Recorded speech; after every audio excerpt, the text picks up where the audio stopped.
जय जगन्नाथ दोस्तों, आज के वीडियो में हम जानने वाले हैं जावा के एक बहुत ही जरूरी टॉपिक जेनेरिक्स के बारे में। तो जेनेरिक्स किस तरीके से हमारे जावा के प्रोग्राम को टाइप सेफ बनाता है और किस तरीके से हमें हेल्प करता है कि जावा में एक ही लॉजिक को, एक ही प्रोग्राम को हम मल्टीपल टाइप्स के साथ इस्तेमाल कर सकते हैं। तो चलिए देखते हैं। तो दोस्तों जेनेरिक्स क्या करता है ना, हमारे एक सेम लॉजिक को, सेम क्लास को या तो मेथड को मल्टीपल टाइप के पैरामीटर्स के साथ इस्तेमाल करने के लिए सहूलियत देता है। तो चलिए देखते हैं कि जेनेरिक्स हमें क्या हेल्प करता है। उससे पहले हम एक नॉर्मल प्रोग्राम बनाते हैं जिसको हम बिना जेनेरिक्स के थ्रू बनाएंगे और देखेंगे इसमें हमें क्या दिक्कत आ रही है और जेनेरिक्स हमें किस तरीके से हमें हेल्प करता है कि वो पर्टिकुलर प्रॉब्लम को हम सॉल्व कर सके। तो मेरा रिक्वायरमेंट ये है, मैं चाहता हूं मेरा एक बॉक्स हो, उस बॉक्स के अंदर मैं एक इंटीजर वैल्यू को स्टोर करूं और उसको प्रिंट करूं। तो चलिए एक बॉक्स बनाते हैं, मैं उसका नाम रख देता हूं इंट बॉक्स।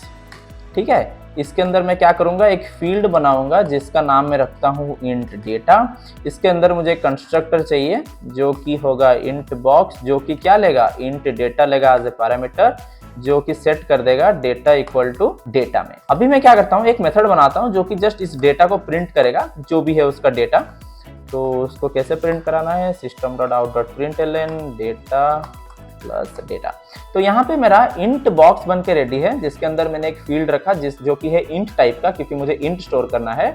और ये कुछ नहीं है कि इनिशियलाइज करता है और इसको प्रिंट करता है। चलिए इसको यूज करके देखते हैं कि इसको इस्तेमाल कैसे कर सकते हैं। तो मुझे क्या बनाना है, न्यू इंट बॉक्स, जिसके अंदर मैंने रखा 4 एक रैंडम वैल्यू। तो उसको मैंने क्या करना है, एक प्रिंट करने के लिए क्या करना है, int box dot print call करना है। तो इसको प्रिंट करते ही मेरा आउटपुट क्या प्रिंट होना चाहिए, डेटा 4 प्रिंट हो जाना चाहिए।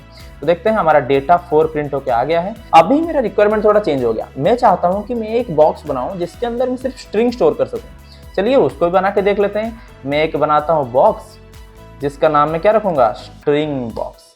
तो उसमें मैं क्या करूंगा, सेम लॉजिक लिखूंगा। तो चलिए हम कॉपी पेस्ट करके ले आते हैं इन सब डेटा को। तो इसको मैंने कर दिया कॉपी, इसको मैंने यहाँ पे कर दिया पेस्ट। लेकिन इंट की जगह मुझे क्या चाहिए, यहाँ पे मुझे चाहिए स्ट्रिंग। तो मुझे हर जगह पे इसको स्ट्रिंग के जगह पे चेंज कर देना है और कंस्ट्रक्टर का नाम ऑब्वियसली स्ट्रिंग बॉक्स। तो यहाँ पे देखिए मैंने सेम क्लास बना दी जिसके अंदर मेरा एक डेटा है जो कि है स्ट्रिंग टाइप का, और कंस्ट्रक्टर बना दिया और प्रिंट मेथड बना दिया। सेम चीज को कैसे इस्तेमाल करेंगे चलिए देखते हैं। न्यू स्ट्रिंग बॉक्स, जिसके अंदर मैंने रखा रवि, इसको मैंने रखा स्ट्रिंग बॉक्स के नाम के वेरिएबल से। मैं क्या करूंगा, स्ट्रिंग बॉक्स डॉट प्रिंट। इसको रन करते ही इसका आउटपुट क्या आना चाहिए, डेटा रवि आना चाहिए। तो चलिए देखते हैं, डेटा रवि यहाँ पे आ गया। अभी मेरा रिक्वायरमेंट फिर से चेंज हो जाएगा। मैं चाहूंगा कि इसको एक फ्लोट के लिए बनाऊं, या तो हो सकता है मेरा कोई कस्टम क्लास हो, पर्सन हो गया, एनिमल हो गया, उन सब क्लासेस के लिए भी इसको मैं यूज कर सकूं। लेकिन ऐसा करते करते तो मैं कितने सारे क्लासेस बनाने पड़ेंगे। यहीं पे आता है जेनेरिक्स का कॉन्सेप्ट। जेनेरिक्स क्या मदद करता है, जेनेरिक्स कहता है कि तुम एक सिंगल क्लास बनाओ, उसके अंदर सेट कर दो कि तुम इसी पर्टिकुलर क्लास में मल्टीपल टाइप के पैरामीटर्स को यूज करोगे। तो चलिए कैसे बनाते हैं। यहाँ पे हमने स्ट्रिंग बॉक्स बनाया, इंटीजर बॉक्स बनाया, इन सबको क्लोज कर देते हैं। एक और जेनेरिक बॉक्स बनाते हैं। कैसे बनाएंगे, न्यू गए, जावा क्लास पे गए, इसका नाम मैंने रखा बॉक्स। यहाँ पे कोई भी अगर मैं चाहता हूँ जेनेरिक क्लास बनाना, इसका मतलब इस क्लास के अंदर मेरा कोई पैरामीटर यूज होगा, कोई वेरिएबल यूज होगा जो कि किस टाइप का होगा मुझे अभी पता नहीं है जब मैं ये क्लास बना रहा हूँ। तो मैं क्या करूंगा, जेनेरिक्स का कॉन्सेप्ट कहता है कि जब मेरा क्लास का कर्ली ब्रेस से स्टार्ट हो रहा हो, उससे पहले अगर मैं एंगल ब्रैकेट्स के अंदर एक टाइप सेट कर दूं, एक टाइप रेफरेंस दे दूं कि जो भी टाइप आएगा इसी रेफरेंस के थ्रू यूज करा जाएगा। फॉर एग्जांपल मैं यहाँ पे देता हूँ टी। यहाँ पे आप कुछ भी दे सकते हैं, ABCD जो भी, लेकिन मैं यहाँ पे टी दे रहा हूँ क्योंकि टी फॉर टाइप एक कन्वेंशन फॉलो होता है, डिफॉल्ट आपने जावा में देख रखा होगा। तो यहाँ पे क्या बनाया मैंने, टी बनाया। इसका मतलब इस पर्टिकुलर क्लास में जहां पे भी मुझे वो टाइप यूज करना है, उस टाइप को मैं किसके नाम से रेफर करूंगा, टी के नाम से रेफर करूंगा। तो इसका मतलब यहाँ पे अगर मुझे एक फील्ड बनानी है जो कि होना चाहिए किस टाइप का, टी टाइप का, तो यहाँ पे मैं दूंगा टी डेटा। देखिए कोई एरर नहीं आ रहा है। चलिए एक कंस्ट्रक्टर बना देते हैं जिस कंस्ट्रक्टर का हम नाम क्या रखेंगे, बॉक्स, जो कि पैरामीटर में लेगा क्या, ऑब्वियसली टी टाइप का डेटा लेगा, जिसको सेट कैसे करेंगे, this dot data equal to data. अभी क्या है, हमें वो आउटपुट में प्रिंट भी कराना था। चलिए उसको भी प्रिंट करा के देखते हैं कैसे, पब्लिक वॉइड प्रिंट, जो कि डेटा इन जेनेरिक।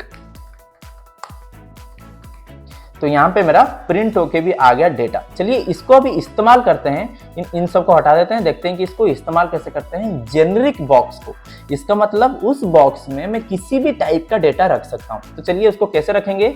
इसको रखने के लिए नॉर्मली जैसे ही हम एक बॉक्स का रेफरेंस बनाते थे वैसे ही बनाना है, लेकिन आप देख सकते हैं एंगल ब्रैकेट में ना यहाँ पे मुझे कुछ मेंशन करना पड़ेगा। क्या? वहां पे मेंशन करते वक्त हमें पता नहीं था कि ये किस टाइप का डेटा होल्ड करेगा, लेकिन जहां पे हम यूज करेंगे वहां तो मुझे पता है किस टाइप का डेटा होल्ड करेगा, तो वहां पे मुझे मेंशन करना जरूरी है कि ये किस टाइप का डेटा होल्ड करेगा। तो यहाँ पे मैंने बना दिया एक बॉक्स जो कि इंटीजर टाइप का डेटा होल्ड करेगा। एक और चीज मैं आपको बता दूं, यहाँ पे ना जेनेरिक्स में इस एंगल ब्रैकेट के अंदर जो भी टाइप आप स्पेसिफाई करेंगे वो एक ऑब्जेक्ट मतलब एक क्लास होना चाहिए। वहां पे मैं प्रिमिटिव टाइप्स मतलब स्मॉल इंट, स्मॉल फ्लोट वो सब यूज नहीं कर सकता, एक क्लास हमें यूज करना पड़ेगा। तो सेम जो भी हमारे प्रिमिटिव डेटा टाइप्स हैं उनके रैपर क्लासेस आप यूज कर सकते हैं, जो कि इंटीजर के लिए मतलब इंट के लिए मैं यूज करूंगा इंटीजर का। ठीक है, तो यहाँ पे मैंने बॉक्स बनाया, अभी सिंपली मैं बनाऊंगा क्या, न्यू बॉक्स। एक और चीज यहाँ पे नोटिस करिए, यहाँ पे ना जब मैं कंस्ट्रक्टर बनाता हूँ ना उसके साथ मुझे एक डायमंड ऑपरेटर यूज करना पड़ेगा कि मुझे पता चले ये एक जेनेरिक टाइप का ऑब्जेक्ट बन रहा है। लेकिन जब अगर आप पुराना वर्जन जावा का यूज करते हैं तो यहाँ पे भी आपको ऐसे इंटीजर स्पेसिफाई करना पड़ता, लेकिन अगर आप नया जावा यूज कर रहे हैं तो उसमें जरूरत नहीं पड़ेगी ऑब्वियसली। तो यहाँ पे मैं क्या पास करना है कंस्ट्रक्टर में कि कौन सा डेटा उसमें होल्ड होना है। तो देखिए मैं यहाँ पे अगर 7 पास करता हूँ कोई एरर आ नहीं रहा है, मतलब वो 7 को भी एक्सेप्ट कर रहा है इंटीजर, क्योंकि मैंने यहाँ पे दे रखा है इंटीजर। सपोज यहाँ पे मैंने चेंज करके स्ट्रिंग कर दिया, तुरंत यहाँ पे क्या करेगा वो एरर दिखाना स्टार्ट कर दिया कि 7 तुम आज स्ट्रिंग पास नहीं कर सकते। तो चलिए फिर से इंटीजर कर देते हैं इसको और देखते हैं इसका प्रिंट मेथड काम कर रहा है कि नहीं। तो प्रिंट मेथड को मैंने कॉल किया, यहाँ पे देखिए हमारा आउटपुट आ जाना चाहिए। देखिए यहाँ पे क्या आ गया, डेटा इन जेनेरिक 7। तो अभी देखते हैं सेम क्लास को क्या मैं स्ट्रिंग के थ्रू यूज कर सकता हूँ। बिल्कुल कर सकता हूँ, चलिए यूज करके देखते हैं। मैंने एक स्ट्रिंग बनाया जिसका नाम मैंने रखा box string equal to new box. इसके अंदर मुझे क्या पास करना है, डेटा, तो मैं अपना नाम पास कर देता हूँ। इसको मैंने क्या किया, प्रिंट करना है बॉक्स स्ट्रिंग डॉट प्रिंट। इसको मैं जैसे ही रन करूंगा मेरा आउटपुट में क्या आना चाहिए, डेटा इन जेनेरिक रवि। तो यहाँ पे देखिए डेटा इन जेनेरिक रवि आ गया।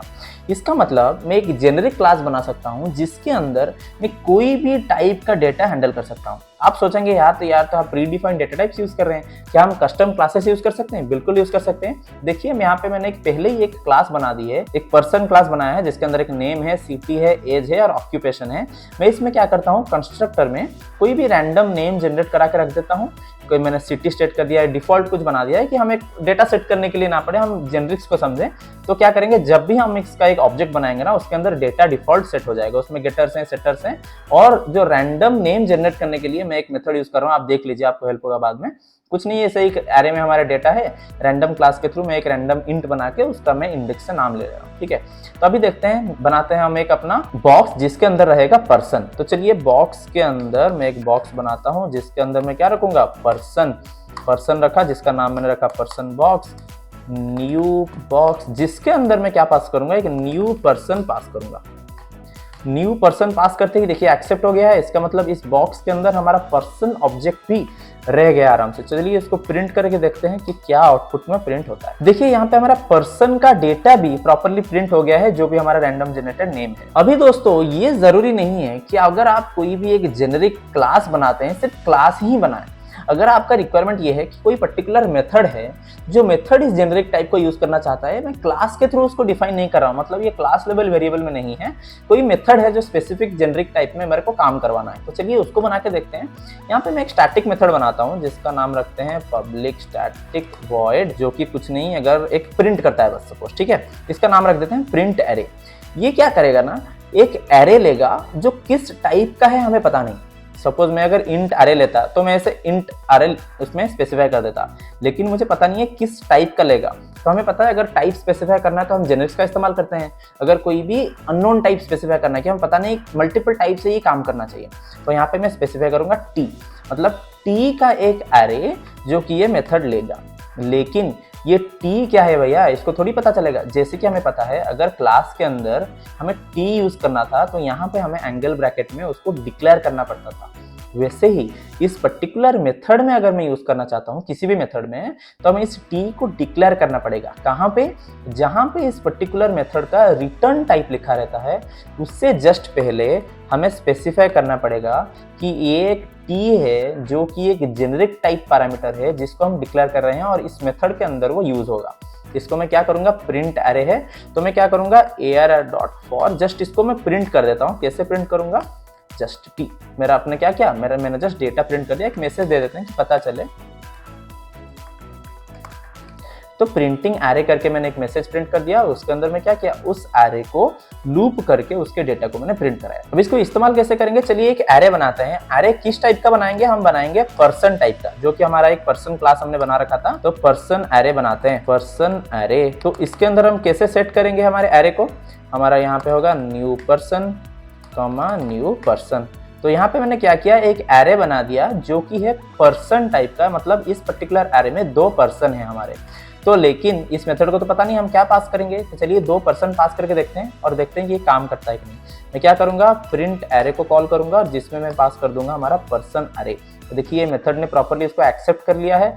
अभी देखते हैं कि इस चीज को ये प्रिंट कर पाता है कि नहीं। देखिए यहाँ पे 2 पर्सन जो है हमारे रैंडम जनरेटेड वो भी प्रिंट होकर आ गए। देखते हैं ये सेम मेथड इंटीजर के लिए काम करेगा क्या। चलिए एक इंट एरे बनाते हैं जिसका मैं नाम रखता हूँ इंट arr इक्वल टू 1 2 3 4 5। ठीक है, 4 मिस हो गया हमारा, चलेगा कोई बात। तो यहाँ पे मैंने क्या करना है, प्रिंट एरे मेथड कॉल करके मुझे इंट एरे पास कर देना है उसमें। देखते हैं ये प्रिंट होकर रन करता है क्या। अभी देखते हैं यहाँ पे एक एरर मिलता है। क्यों एरर मिलता है, क्योंकि हमने बात की थी कि ये जो हमारा जेनरिक है वो रैपर क्लासेस ही लेगा, ना कि नॉर्मल प्रिमिटिव डेटा टाइप। तो इसी चीज को कुछ नहीं, हमें बस इसको इंटीजर में चेंज कर देना है, हमारा प्रॉब्लम सॉल्व हो जाएगा और ये रन हो जाएगा। देखिए हमारा यहाँ पे जो डेटा है, जो एरे का डेटा है 1 2 3 5 जो हमने सेट कर रखा था वो भी प्रिंट होके आ गया है और पहले हमारे जो पर्सन क्लास का ऑब्जेक्ट भी प्रिंट हो रहे थे। इसका मतलब हम जेनरिक्स को एक मेथड के साथ भी यूज कर सकते हैं और हम डिक्लेयर कर सकते हैं उस जेनरिक के टाइप पैरामीटर। अभी आप सोचेंगे कि एक ही टाइप में क्यों डिक्लेयर करूं, मेरे को अगर जरूरत है कि मैं 2 टाइप डिक्लेयर कर सकता हूँ क्या, बिल्कुल कर सकते हैं। अगर मैं चाहता हूँ कि टी के साथ यू भी डिक्लेयर करूं, मैं चाहता हूं कि इसके अंदर मैं कोई यू टाइप का डेटा लेता हूं, अनदर डेटा जो कि होगा किस टाइप का, यू टाइप का, तो मैं भी यहाँ पे भी डिक्लेयर कर सकता हूँ और जब भी मेरे को यहाँ पे कोई डेटा पास करना है मैं कुछ भी पास कर सकता हूँ।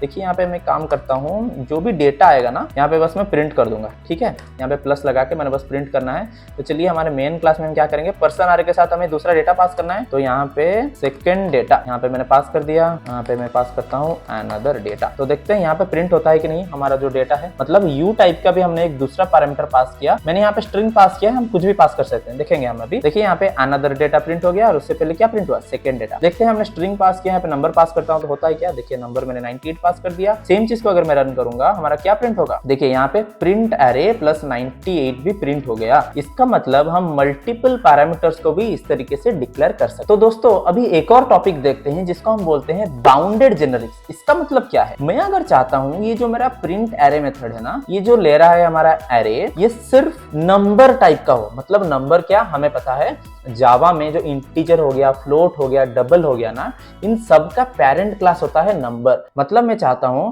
यहाँ पे मैं सिर्फ इंटीजर, फ्लोट या डबल जो भी नंबर क्लास के चाइल्ड हैं उनको ही यहाँ पे पास कर सकूं, ना कि कोई और। तभी उसको मैं कैसे स्पेसिफाई करूंगा, जिसको हम बोलते हैं बाउंडेड जेनरिक्स। कैसे करेंगे, यहाँ पे ना इस टी के बाद में हमें लगा देना है एक्सटेंड्स और क्या, नंबर। यहाँ पे मैंने स्पेसिफाई कर दिया नंबर। इसका मतलब यहाँ पे सिर्फ मैं नंबर टाइप का ही एरे पास कर पाऊंगा। अभी देखते हैं एग्जांपल क्या देखेंगे हम। पहले एक पर्सन क्लास का एरे बनाते हैं। तो इस पर्सन क्लास के एरे को मैं प्रिंट करके देखता हूँ, यहाँ पे एरर आना चाहिए। देखते हैं पर्सन में अगर पास करता हूँ, देखिए यहाँ पे एरर मुझे दिखा रहा है। एरर क्या दिखा रहा है कि रिक्वायर्ड टाइप ऑफ टी, लेकिन हमने पास क्या किया है, पर्सन। यहाँ पे हमारा एक्चुअली नंबर ही सिर्फ पास कर सकते हैं। तो इसको मैं अब कर देता हूँ कमेंट आउट और हम क्या बनाते हैं कि इंटीजर का एरे बनाते हैं। इंटीजर एरे बनाया टीजर्स, जिसमें मैंने क्या किया 2 3, बस 3 रखते हैं। इसको मैं अभी पास करके देखता हूँ पास हो रहा है क्या। देखिए पास हो रहा है, कोई एरर आ ही नहीं रहा है। अभी मैं इसको रन करूंगा तो आराम से क्या होगा, प्रिंट एरे मेथड हमारा क्या करेगा, एरे को प्रिंट कर देगा। देखिए प्रिंटिंग एरे, एरे प्रिंट हो गया। इसको हम क्या बोलते हैं, बाउंडेड जेनरिक। अभी एक और चीज क्या है, मैं अगर चाहता हूँ कि ऐसा कोई हो जो पैरामीटर हो नंबर को भी एक्सटेंड करे या तो किसी और क्लास को भी, मतलब क्लास को तो नहीं कर सकता, दो क्लासेस को एट ए टाइम एक्सटेंड, या तो कोई इंटरफेस को इंप्लीमेंट कर चुका हो। तो यहाँ पे हम क्या करेंगे, स्पेस देंगे, एंड देंगे और लिख देंगे वो इंटरफेस का नाम। लेकिन ये ध्यान रखिएगा जब भी आप टी एक्सटेंड्स करके कुछ भी लगा रहे हैं, मतलब बाउंडेड जेनेरिक बना रहे हैं, तभी क्लास का नाम पहले आना चाहिए, उसके बाद हमारा आना चाहिए इंटरफेसेस का नाम। अगर यहाँ पे मैं क्लास का नाम दे दूंगा तो यहाँ पे मुझे क्या एरर देगा, कुछ भी अगर मैं क्लास का नाम देता हूँ, सपोज मैं पर्सन ही दे देता हूँ, तो यहाँ पे मुझे एरर देगा कि हम डिक्लेयर नहीं कर सकते person is not a interface expected here.